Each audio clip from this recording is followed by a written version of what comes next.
Welcome to the Alex Salmond Show from Helsinki. And where better to celebrate Christmas, because if Scotland is the home of Hogmanay, New Year, then it's Finland who's the home of Santa Claus. Now, parents will tell you that St. Nicholas, history's real-life Santa, is buried somewhere in Turkey. But he actually stays in Finland, in Lapland. So this is the place to celebrate Christmas. And in two special shows from Finland, we asked the question of whether the Finns have found the elixir of happiness, not just for the Christmas season, but all year round, because they've pipped their Nordic neighbours to be officially recognised as the most contented society on earth. Today we look at Finnish education. Is the excellence of Finland's education system the real secret behind the elixir of happiness? Next week we look at the Finnish political system. At a time when the UK has been choosing between a 50-something man and a 70-something man, Finland has elected a 30-something woman. Because in Sanna Marin, the Finns have elected the world's youngest Prime Minister, and she leads a coalition of 5 political parties, all of which are led by women. Is the political system the secret of Finnish happiness? But first, let's go back to the election in the UK. Fading from memory now, but this is what our prestigious panel of political pundits made of it. It's fair to say that this Christmas election they think will result in a hangover as opposed to celebrations in Christmases yet to come. I can see the Tories have led Britain out of the European Union, and it's been an economic and social fiasco with millions of lives ruined by it. I can see this is the one, and I was saying this to my Tory friends all along, the one way you want a far-left government, which Mr. Williamson might feel happy in, is by going for a hard Brexit. Because if you create economic chaos, the left can really use that. And so if it doesn't work, then I think the whole political landscape could be very different in a few years' time than it is now, and it will be much more favourable to the left. Well, here back in Helsinki, we're asking the question, have the Finns found the elixir of happiness through the excellence of their education system? There's no better person to ask than Olli-Pekka Heinonen, the Chief Executive Officer of the National Agency of Education, a former education minister. And there's no better place to ask that question than here at the Hotel Camp, one of the grand hotels of Europe, built during the Belle Epoque, because it's exactly in that period, in the late 19th century, that Olli-Pekka Heinonen argues laid the foundations for Finnish educational success. Well, Olli-Pekka Heinonen, welcome to the Alex Salmond Show. Thank you very much. Now, you've had a long experience in Finnish education, director of the National Agency now, but previously a Minister of Education. Was it really the PISA results, the Programme for International Student Assessment from the OECD when it first came out in the year 2000, was that what shot Finnish education into the international spotlight? I would say that it did. That's the time when the real interest started. And actually also it a bit changed the discussion in Finland also, because we used to have a lot of criticism internally about our education system, but when the results came, that kind of quieted down, and there was the kind of more calm kind of situation after that.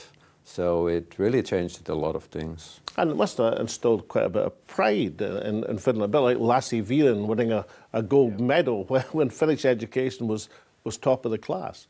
Sure.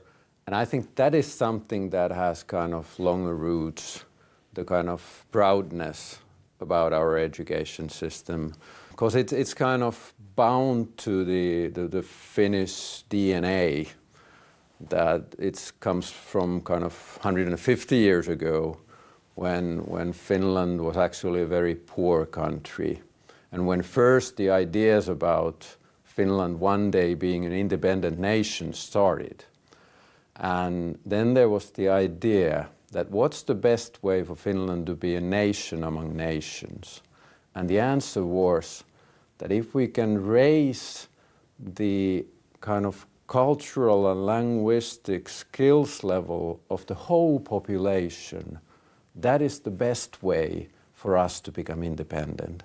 And that was actually also the means that was taken, the idea to educate everybody in the Finnish society. And that's it still kind of carries on that same idea that the equality is by far the most important principle in the Finnish education system. So education as a symbol of collective national achievement.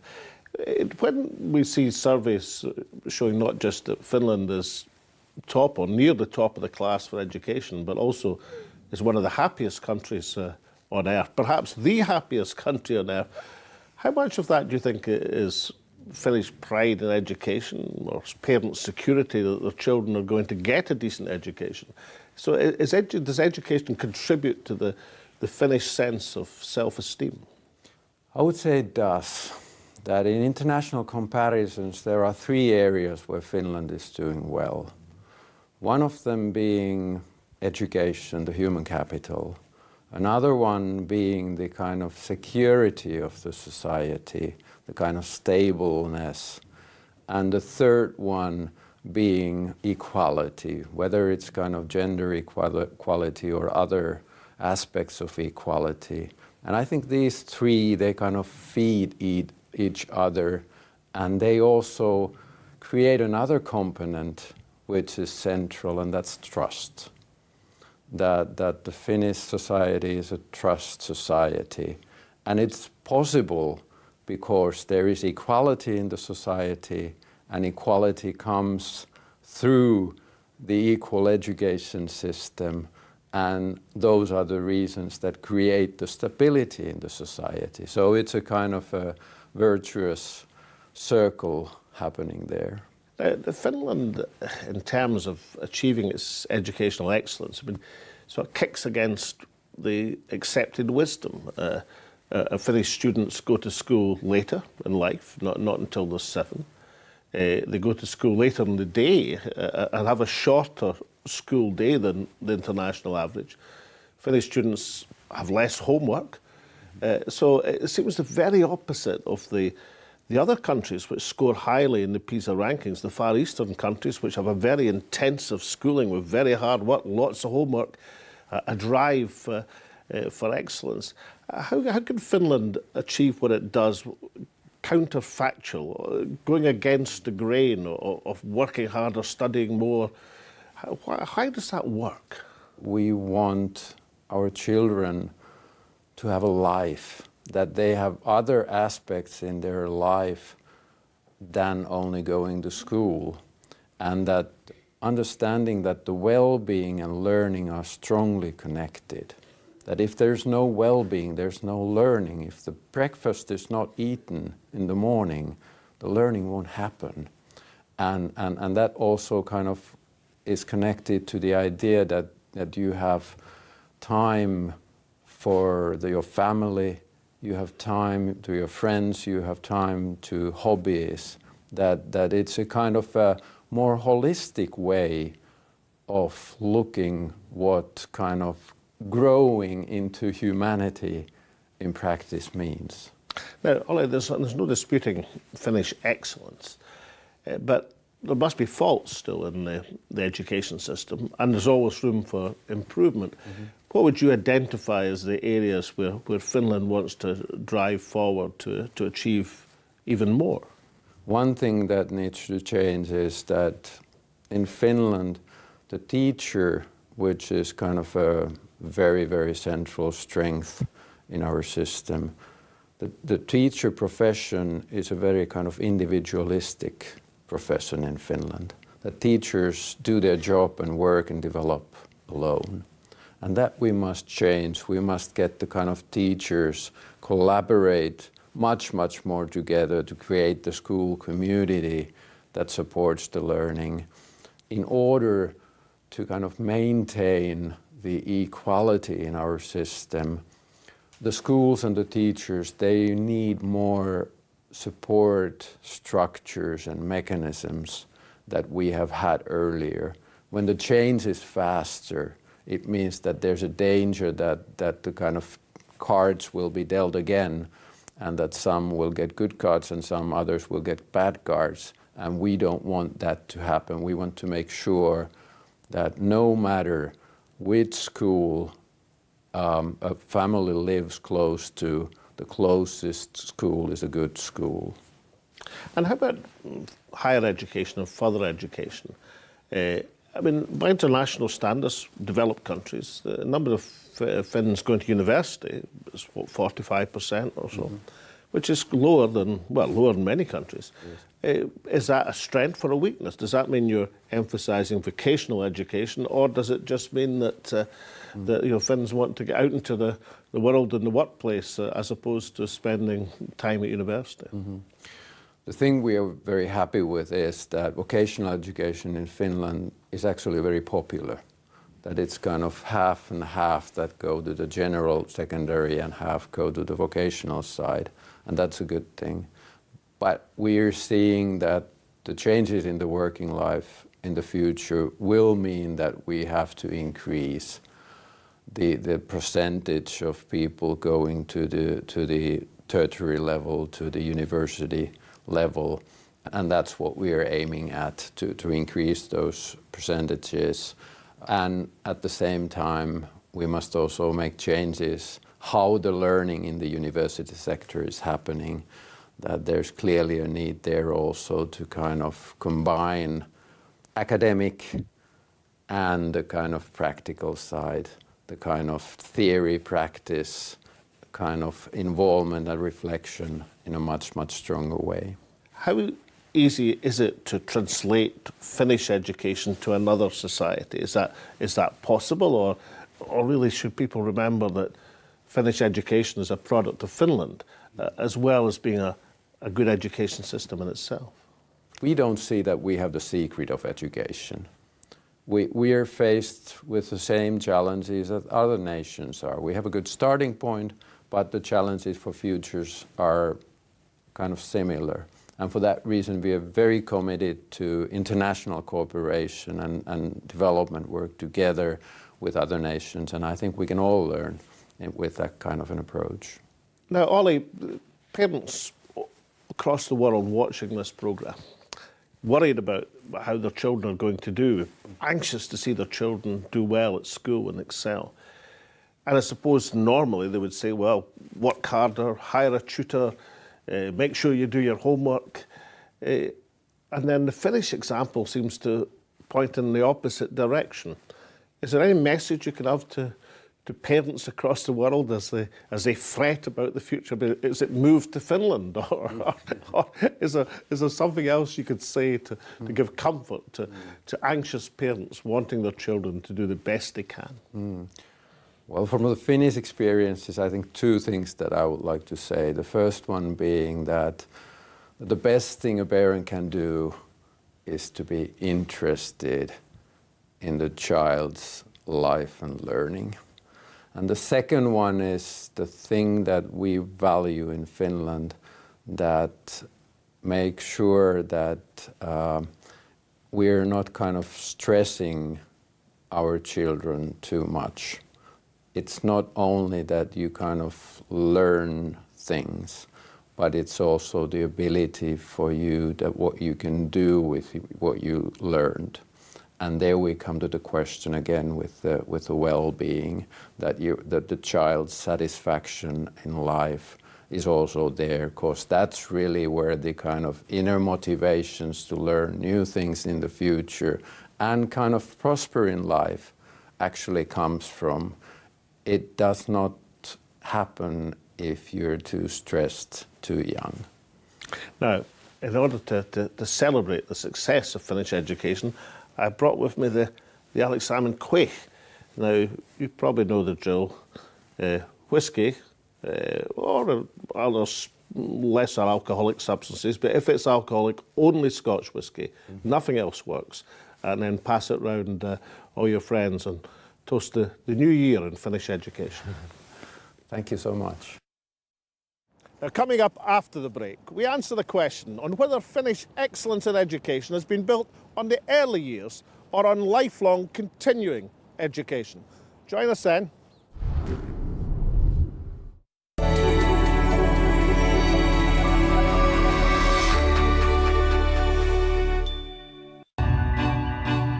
What politicians do is something we don't do. They put themselves on the line, and they get accepted or rejected. So when you want to be president, why would you want to be? Why would someone want to be president? What's it like to be president? What's it like when the phone rings at 3 in the morning? Can't be a good call. I'm interested always in the whys and the hows. And Q Larry. Question more.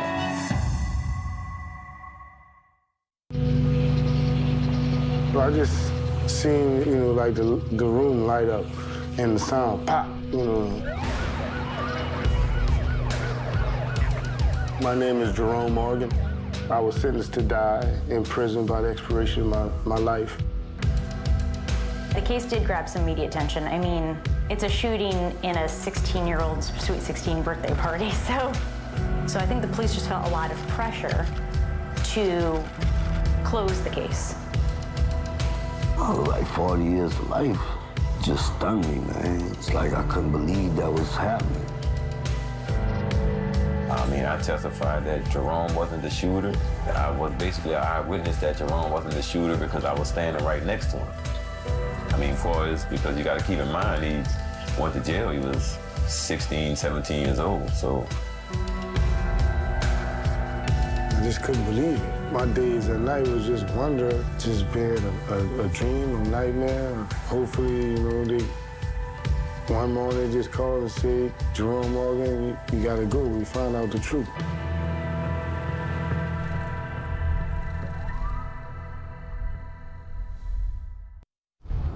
Welcome back to Helsinki, and I've just thought of another reason why it's Finland rather than Turkey, which is the real home of St. Nicholas or Santa Claus. And that, of course, is because there are precious few reindeers in Turkey. And the Finnish Department of Education have just made it official because they've registered Juhlapukki, that's the Finnish celebration of Christmas, with UNESCO. So it's all there and agreed internationally.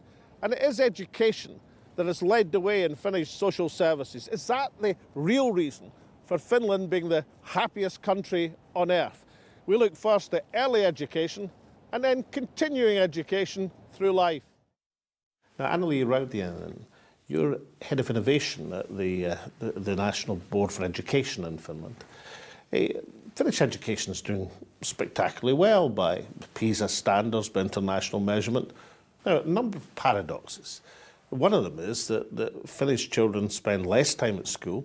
They do less homework than most comparable countries, yet they seem to do better at school. So how do you explain the paradox that Finnish children seem to not to be asked to do as much in formal schooling, but end up with better results? Well, we believe that it's important that children have time to play and have hobbies and spend time with their parents. So we don't believe that by increasing the amount of time in school or by increasing the amount of homework given, you can get better results. Children are children and they learn by playing, they learn by being their peers and parents. Learning takes place everywhere, not only in the school building.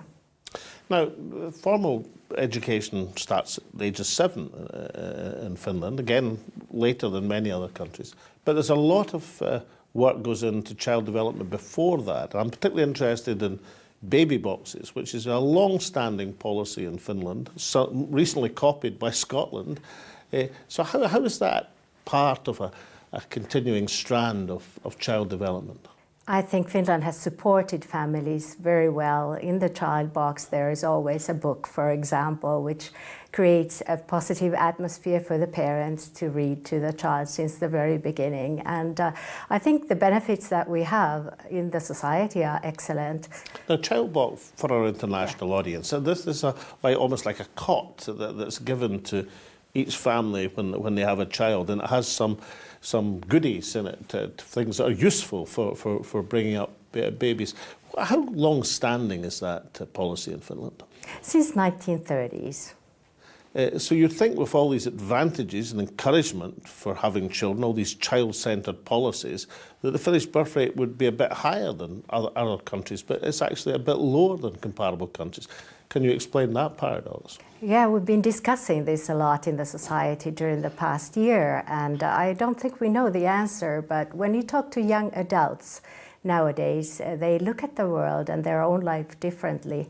There are issues like climate change, for example, that they consider seriously be one obstacle for having a family. And also the working life is very different now.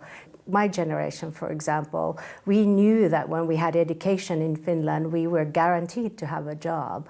Nowadays, it's different. Young people need to create their own professions and jobs.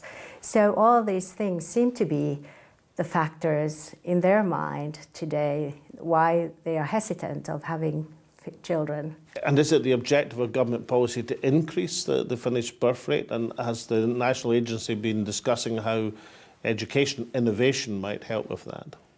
Well, the national discussion is going on also at the parliament about this, but there are different opinions on that. And of course, the government is trying to support the families also financially.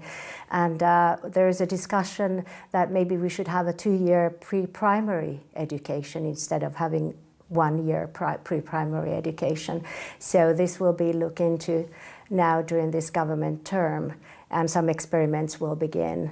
At the Finnish National Agency for Education, we haven't been discussing this very much, except that we want the early childhood education and care quality be excellent, and we just are implementing the first curriculum, and we hope that we will get good quality education for every child.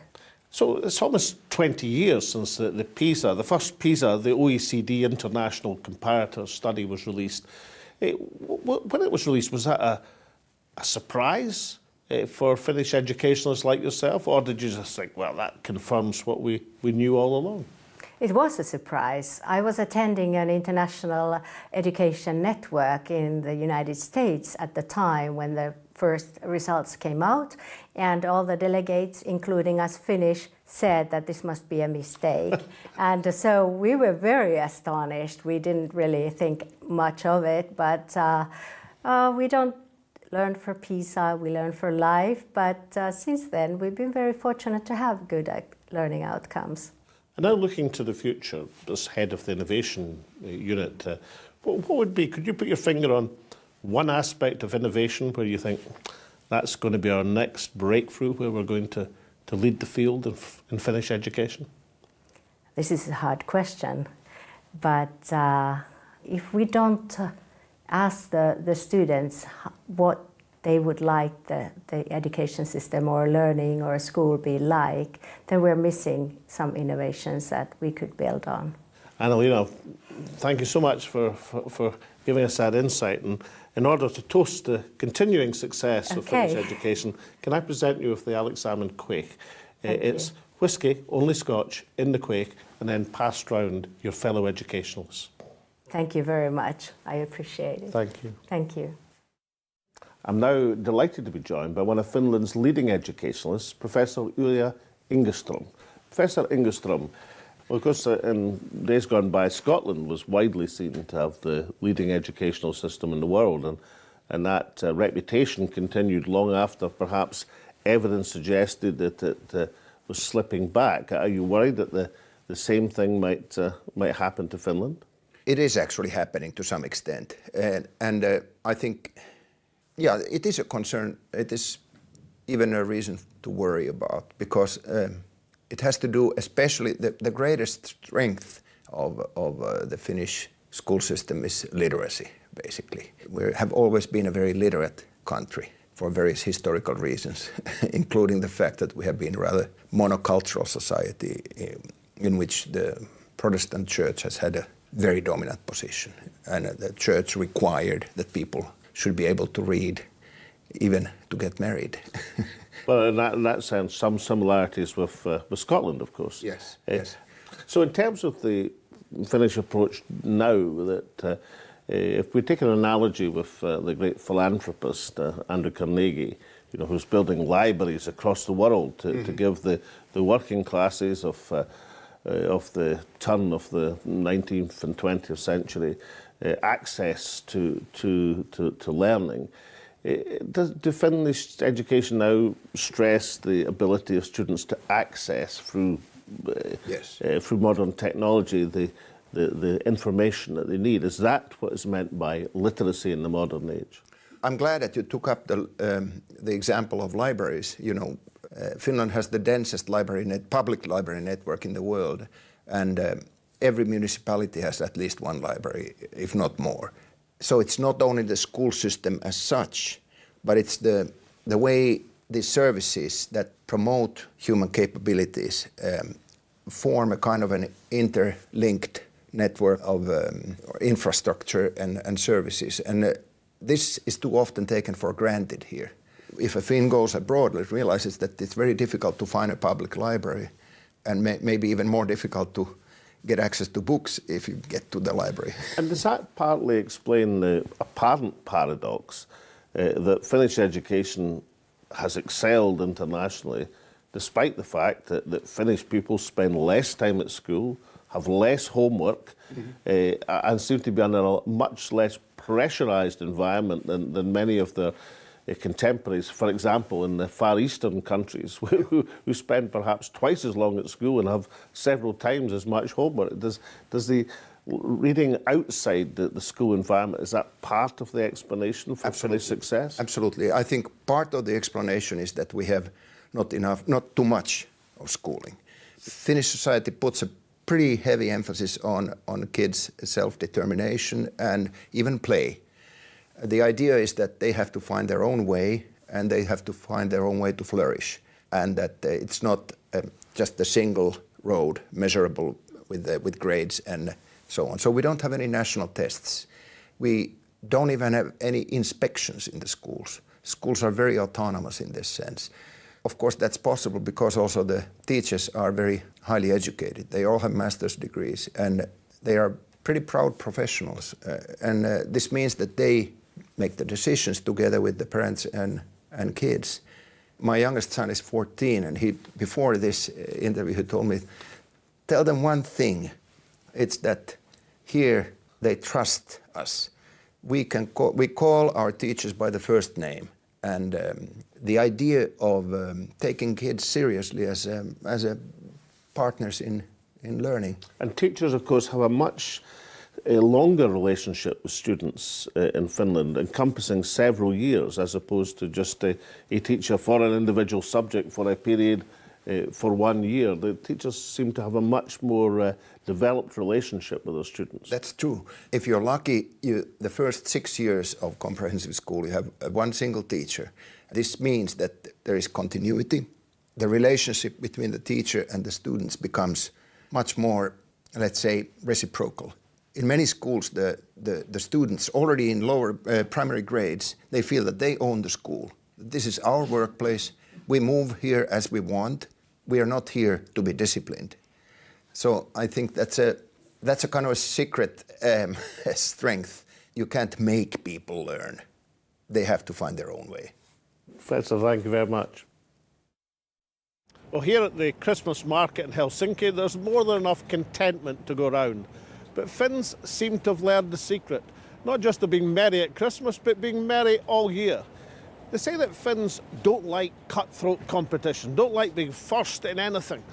But if that's the case, ironically, it's propelled them to first place in the World Happiness Index as recognised by the United Nations. In terms of education, as we've heard, it's easy to see in practical terms what is attractive about the Finnish system. Parents know that their children will receive at least a decent education, and students know they'll go into life unburdened by tens of thousands of euros of debt.